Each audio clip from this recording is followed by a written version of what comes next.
What's up mga paps? Biyahe na naman tayo.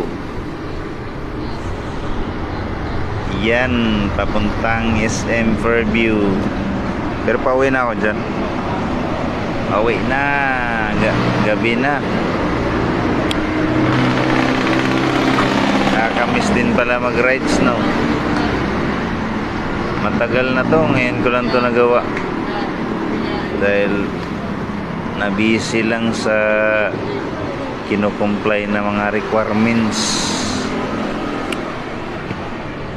Kailangan nating pagsumikapan yung pangarap natin at ng pamilya ko.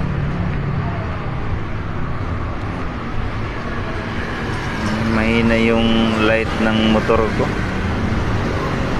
Hindi masyadong kita yung daan sa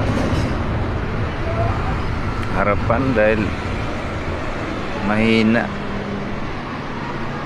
Papalitan ko nga tong ilaw na to. Yan ay SM Fairview na yan. Daan lang tayo kasi wala tayong pera, wala tayong pang shopping, wala tayong pangkain sa loob. Walang kwenta pag walang pera pag pumasok dyan. Ano yun, nagpapalamig ka lang ng aircon. Ingat mga paps, salamat sa panonood.